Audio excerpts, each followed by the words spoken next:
Now, with all the stories making their headlines this Tuesday lunchtime, it's the ITV News.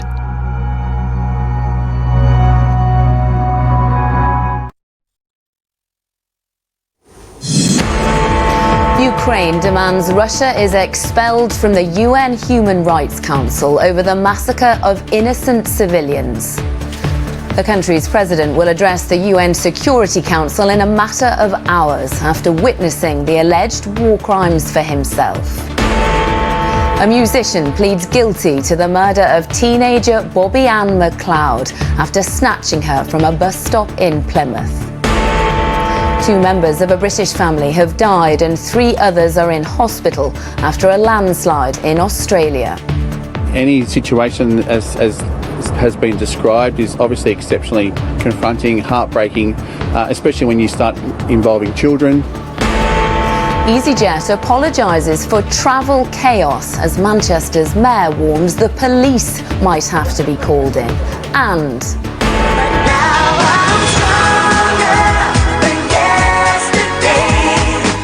Britney Spears signs a multi-million-pound deal for a book telling her life story.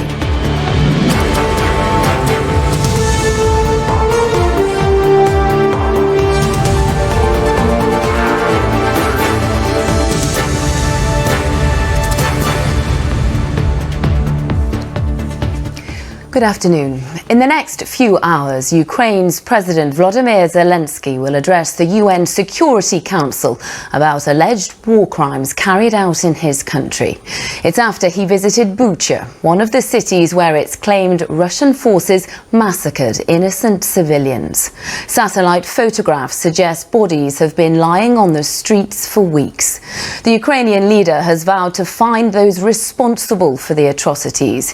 He says Moscow cannot deceive the whole world, despite its attempts to distort the facts.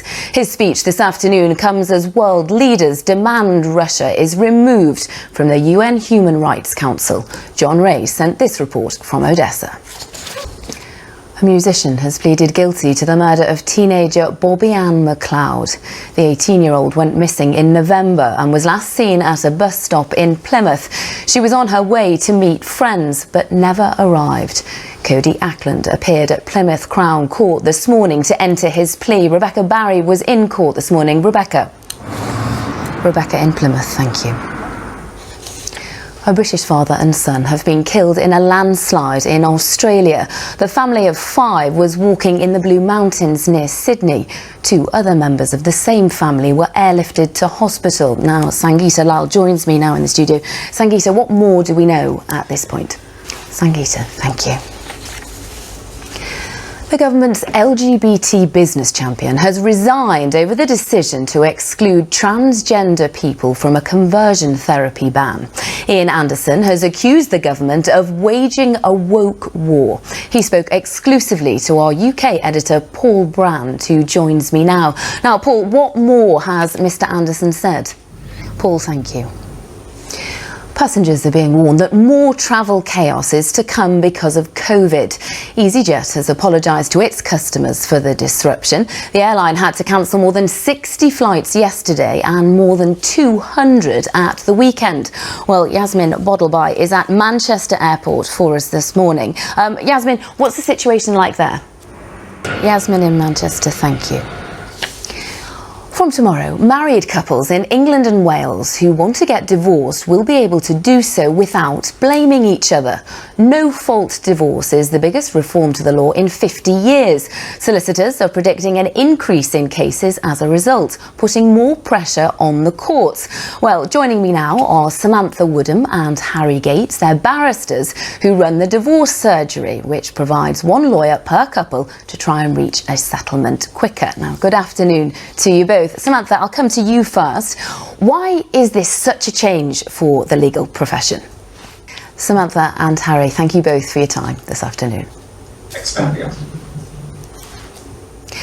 Today marks 40 years since the British task force left for the Falklands at the start of the war, which would claim the lives of 255 British soldiers. To mark the anniversary, one of the most seriously injured survivors, veteran Simon Weston, has returned for what he says will be the final time. He was aboard the ship Sir Galahad when it was bombed during the conflict. Louisa James reports. That was Good Morning Britain's Louisa James reporting there on the Falklands veteran Simon Weston's memories of the war. Finally, Britney Spears has confirmed she is in the process of writing a book about her life. It's expected to include things she's never spoken about openly before. Until recently, all her finances and career decisions were legally controlled by her father. A judge ended that legal guardianship in November. As Rishi Davda now reports, the singer's fiancé says he will be the first to buy a copy of the book. Well, that is it from the Lunchtime team. Mary Nightingale will be here with the ITV Evening News at 6:30 tonight. The news where you are is next after the national weather. But for now, from all of us here, bye-bye.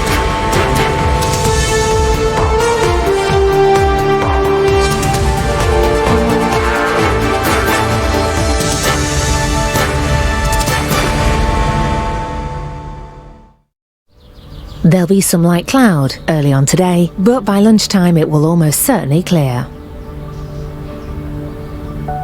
Heinz Seriously Good Mayonnaise sponsors ITV National Weather.